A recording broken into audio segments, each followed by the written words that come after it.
आज हम लोग देखेंगे आइडियम्स और फ्रेज के बारे में। आइडियम्स और फ्रेज को हिंदी में बोलते हैं हम लोग मुहावरा। मुहावरा मतलब वही कि हम लोग कहते हैं कुछ और उसका मीनिंग होता है कुछ और। हमें ध्यान देना होगा कि आखिर में मीनिंग कह क्या रहा है, उसके आधार पर हम लोग इसका आंसर दे देंगे। जैसे देखिए आपके सामने पहला है यहाँ पे पेपर ओवर द क्रैक्स ना। इसका मतलब क्या हुआ कि गलती छिपाना, जिसको हिंदी में बोलेंगे टू हाइड द प्रॉब्लम्स, मतलब गलती छुपाना। लिंक हम लोग याद कैसे रखेंगे तो देख सकते हैं यहाँ पे आप सब लिंक पेपर मतलब समझ रहे हैं आप सब। ओवर मतलब ऊपर और दरार मतलब कोई दरार पड़ गया है, उसके ऊपर हमने क्या किया कि पेपर की सहायता से दरार के ऊपर रख के चिपका दिया।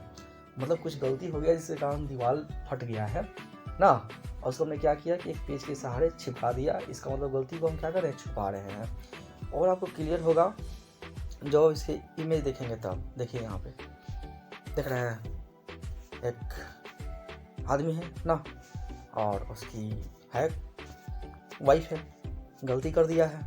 और वाइफ से तो सबको पता ही है, सभी लोग डरते हैं ना।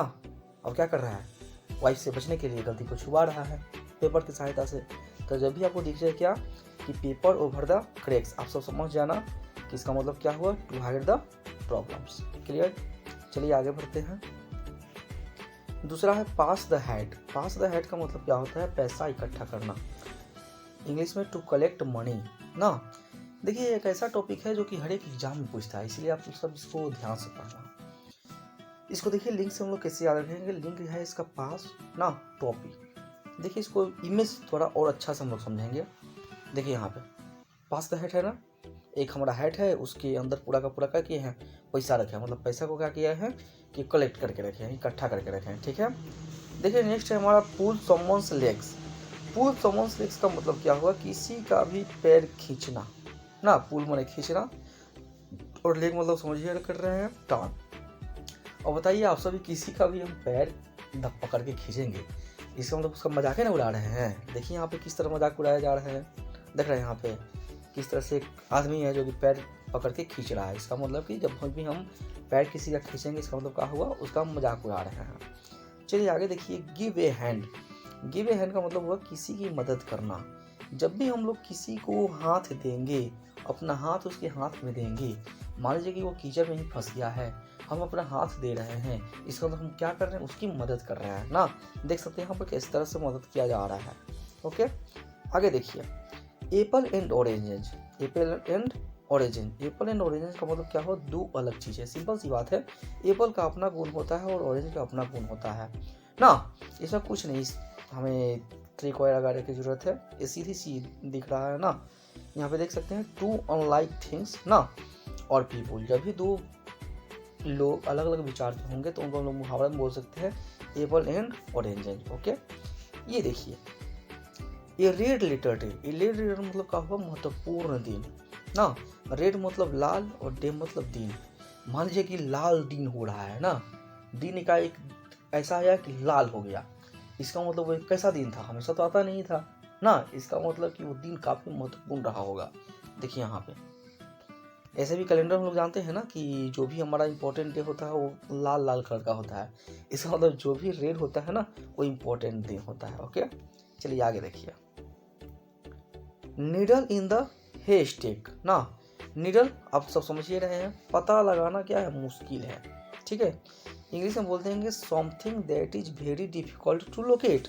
मतलब कुछ ऐसा चीज़ जिसको लोकेट करने में काफ़ी मुश्किल का सामना करना पड़े। देखिए यहाँ पे यहीं पे है काफ़ी खरपतवार है ना, इसमें सुई गिर गया है तो इसको खोजने में कितना मुश्किल होता है। इसी को मुहावरा में क्या हम लोग कहते हैं कि a needle in the hashtag. चलिए 8 नंबर देखते हैं डांस टू समवन्स टून। अब बताइए यदि कोई टून बजा रहा है और टून सुन करके हम क्या किए कि डांस करना चालू कर दिए, इसका मतलब उसके इशारों पर नाच रहे हैं ना। ओबोइंग समवन्स ऑर्डर, किसी का ऑर्डर का हम क्या कर रहे हैं, पालन कर रहे हैं। देखिए यहाँ पे किस तरह से एक आगे हमारा ना बैंड पार्टी वाला है और एक अच्छा सा सॉन्ग बजा रहा है, उसके पीछे देखिए जो महिला है कितना अच्छा से डांस कर रही है, मतलब इसके इशारा पर क्या कर रही है, डांस कर रही है। चलिए आगे देखते हैं हम लोग ये व्हाइट एलिफेंट। ये व्हाइट एलिफेंट का मतलब क्या होता है कि महंगा और किसी काम का नहीं ना। कॉस्टली मतलब महंगा एंड यूजलेस पोसेशन, वही जो किसी काम का नहीं है। बताइए हम हाथी को ले आए जो कि सफ़ेद कलर का हो ना, और सफ़ेद कलर जब हाथी है तो उसका काफ़ी रख रखाव करना पड़ेगा, तुरंत गंदी हो जाएगी ना, तो बताइए किसी काम का रहा। और काली हाथी है तो अपना धूला माटी में अपना लौटा लेती है, कोई दिक्कत नहीं होता है ना। इसका मतलब कि जो भी वाइट एलिमेंट होता है, पहला नंबर तो वाइट एलिमेंट काफ़ी महंगा मिलता है और उतना काम का भी चीज़ नहीं होता है। ठीक है, देख सकते हैं इसका फिगर में। चलिए आगे आइए।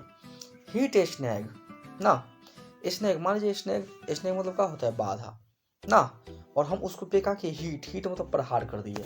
हमारे पास कोई बाधा आया, हमने क्या किया, उसको प्रहार कर दिया। देखिए यहाँ पे जैसे बाधा या सांप ही है ना, इसको हम क्या किया, प्रहार कर दिए। इसका मतलब हमने कहा किया कि बाधा को सामना किया। इसको हिंदी में भी बोलते हैं कि बाधाओं जो भी है हमारे सामने, उसका हमने क्या किया, सामना किया। इसका मतलब इनकाउंटर कर दिया। ये प्रॉब्लम और ऑब्स्टेकल, इनकाउंटर मतलब समझिए रहे, मान लीजिए कोई चोर है ना, तो पुलिस उससे बचने के लिए ज़्यादा परेशान करता है तो क्या करती है, इनकाउंटर नहीं कर देती है। सेम वही सी बात है, हमारे सामने सांप आ जाएगा और यदि वो हमारे काटने चल देगा तो उसको आप मारेंगे नहीं। इसका मतलब हम क्या कर रहे हैं, उसके बाधाओं का सामना कर रहे हैं ना। आगे देखिए,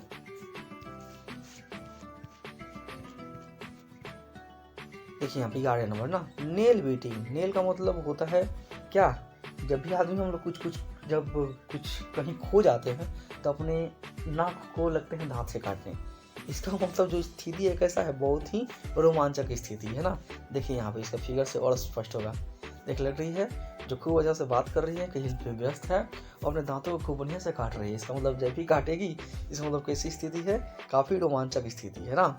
आगे देखिए, एप्पल ऑफ वंस आई ना, किसी के भी आँख के सामने एक एप्पल है, बस उसके नज़र के सामने एक एप्पल, उसके अलावा उसको कुछ नहीं दिख रहा है। इसका मतलब एप्पल रखा है वो भी एक, इसका मतलब वो क्या है, काफ़ी प्यारा है ना। आगे देखिए, वेरी डियर लवली, इसको ही बोलते हैं। जम्प द गन ना, और बताइए कोई बंदूक रखा हुआ है ना और उसको कोई दबा दिया, इसका मतलब जल्दबाजी किया ना। सेम उसका हिंदी में वो क्या बोलते हैं, जल्दबाजी करना। एक्टेड हैस्टिली ना। आगे देखिए, as clear as a bell, as clear as a bell. और बताइए मान लीजिए कि हम कुछ सूचना ही देना चाहते हैं तो बोलेंगे तो कितना जगह सूचना जाएगा, लेकिन वही स्कूल वगैरह में सूचना देना, जैसे कि छुट्टी हो रहा होता है तो क्या होता है, तुरंत उसको घंटी बजाती दी जाती है जिससे सभी को पता चल रहा है कि क्या छुट्टी हो गई। इसका मतलब ऐसा बात कीजिए जो कि काफ़ी स्पष्ट हो, एकदम बेल घंटी जैसा हो, जो काफ़ी क्या है, बहुत ही स्पष्ट है ना। देखिए यहाँ पे घंटी है ना जिसको बजाया जाता है। आगे देखिए, ए स्नैक इन द ग्रास। अब बताइए मान लीजिए घासे है ना, और घास में क्या है, कोई सांप है और घास में चल रहे हैं तो सांप का क्या होता है कि घासों में छुप जाता है, हमको यदि नहीं दिखाई दिया और पैरवा हमारा गलती से पड़ गया तो काटेगा कि नहीं काटेगा। इसका मतलब कि जो दुश्मन है वो क्या हुआ, छुपा हुआ है, इसलिए इसको हम लोग बोलते हैं छुपा हुआ दुश्मन। ये हिडन मतलब छुपा हुआ, और नहीं मतलब दुश्मन ना। आगे देखिए, लर्न बाई हार्ट, कुछ चीज़ हम याद कर रहे हैं, हार्ट मतलब एकदम दिल से, तो क्या उसको जल्दी हम भूलेंगे, नहीं भूल पाएंगे। उसी को बोलते हैं कंठस्थ याद करना, कंठस्थ करना, ठीक है, टू मेमोराइज करना, मेमोरी में बैठाना। आगे देखिए, ऑफ एंड ऑन ना, मतलब क्या है, अनियमित है ना, रेगुलर नहीं है। मान लीजिए कोई स्विच हो गया आपका बोर्ड में ना, जो कि हम बार बार क्या कर रहे हैं, ऑफ कर रहे हैं, ऑन कर रहे हैं, लाइट को ऑफ कर रहे हैं, ऑन कर रहे हैं, तो हो सकता है कब फ्यूज कर जाए, कोई ठीक नहीं होगा। इसका मतलब क्या होगा, अनियमित होगा, इरेगुलरली होगा, ठीक है। आगे देखिए, spread like wild fire. Wild fire समझ रहे हैं आप सब, जंगल में यदि आग लग जाए ना तो कितने दिन तक चलता है इसका कोई ठीक नहीं है, जल्दी इसको मिटाया भी नहीं जा सकता, जल्दी बुझाया भी नहीं जा सकता। इसका मतलब एक बार पकड़ लिया आग कहीं भी एक जगह तो पूरा जंगल को बर्बाद कर देता है।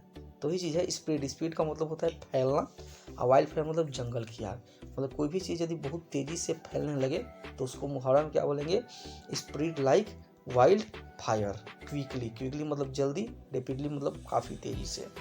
ये देखिए, सी आई टू आई, मान लीजिए हम किसी से सहमत होते हैं तभी ना आँख में आँख मिलाते हैं, आँख से आँख मिलाते हैं। इसका मतलब आँख से आँख मिलाने का मतलब क्या हुआ, सहमत होना ना, आँखों ही आँखों में देखना। देख रहे हैं यहाँ पे कितना तरह दोनों के दोनों सहमत हैं। चलिए आगे देखिए, चेज रेनबो ना। अब बताइए यदि किसी को रेनबो दिख गया ना और उसको पाने के लिए खदेड़ना चालू कर दिया तो रेनबो को पाना आसान है? मतलब हम उस चीज़ को पाने की कोशिश कर रहे हैं जो कि क्या है, असंभव है ना। उसी को इंग्लिश में बोलते हैं क्या, ट्राई टू अचीव इम्पॉसिबल। मतलब जो पॉसिबल नहीं है उसी को हम क्या कर रहे हैं,